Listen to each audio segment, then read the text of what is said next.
I want to say there's less pressure and there's more camaraderie. Do you feel you have to carry the Iron Man movies in a way that you don't when there's lots of you? It just comes down, it's just a matter of schedule. I mean, you know, when you're in every shot of something, you know what I mean? Well, it's kind of like doing your own show. You know what I mean? It's not like someone saying, hey, I'll do the next interview for you, you know? So you forget, you know, you want to still make sure that you have your arc and your moments, but you're not responsible for the narrative of the whole thing. So it's kind of great. And I genuinely like all the other folks, so that helps. Were you a superhero fan as a child or as a teenager, or? I suppose as a Westerner, as an American, it's just so part of the kind of kid culture, you know? I wasn't like a nerd about it or anything, you know? But I'm definitely you know, all the old TV stuff and the comic book stuff has influenced me. Iron Man is such a different superhero, though, isn't he? In that he's self-made, Sure. he's arrogant in a very appealing way. Right. Was that what you brought to it, or was that there? It was always inherent in the comics.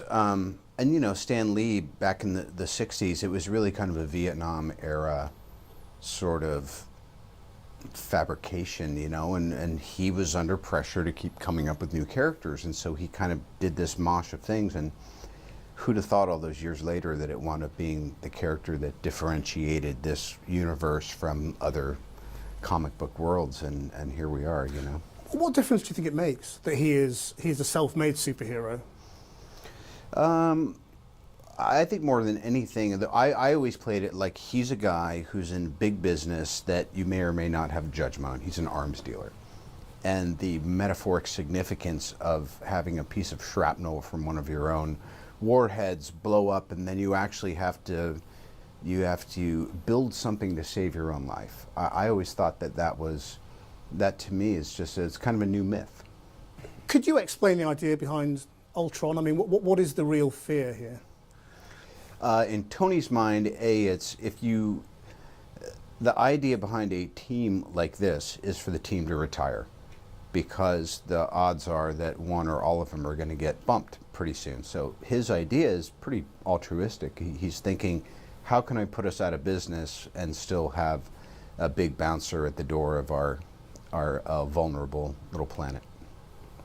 And that's why he does what everybody fears, which is unleash this monster. Right. Well, clearly he doesn't do it to unleash a monster. It's co-opted. There's a couple points in the script that I think is the reason that Age of Ultron is actually a worthy companion to Avengers, and in some ways a better film, in that it takes the conventions and it twists and retwists them in a way that's kind of clever. Just as an audience member, I'm like, oh, that's really cool. I appreciate the kind of complexity of it. And what do you think of the obvious parallels being made between you and Iron Man? At this point, it's natural, but if you'd asked me in the first Iron Man, I'd be like, that's me. And now I've realized that, of course it's not, you know. I'm not saying that I'm such a fantasist that I felt like I was Tony Stark, but I felt like it was my persona. But none of us are our personas. But he's becoming a much more likable character as well, isn't he? I suppose so. A better man.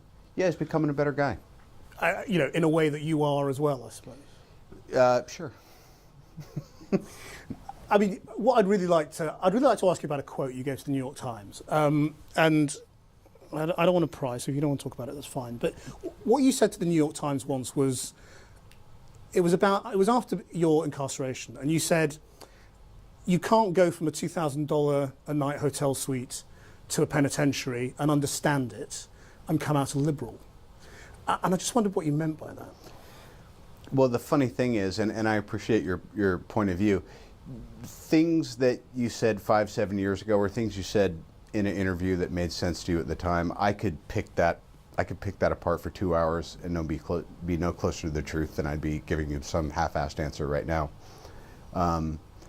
I couldn't even really tell you what a liberal is. So therein lies the answer to your question. But the statement sort of stands by itself, doesn't it? I mean, does that mean you're not a liberal, or that you came out of prison not being a liberal? Are we promoting a movie? To me, the thing is that I'm certainly not going to backpedal on anything I've said, but I wouldn't say I'm a Republican or a liberal or a Democrat.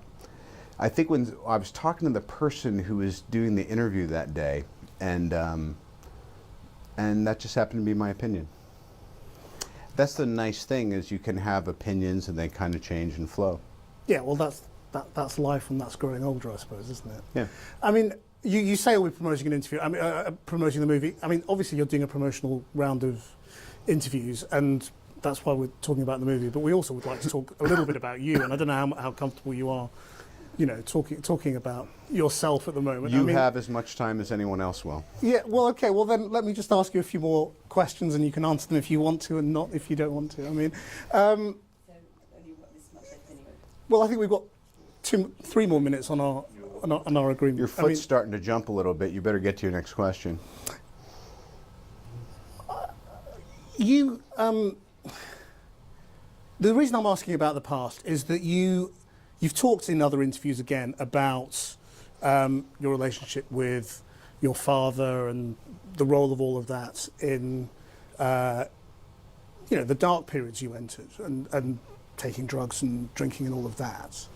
And I just wondered whether you think you're free of all of that, or whether that's still something. I'm sorry, I really don't. What are we doing?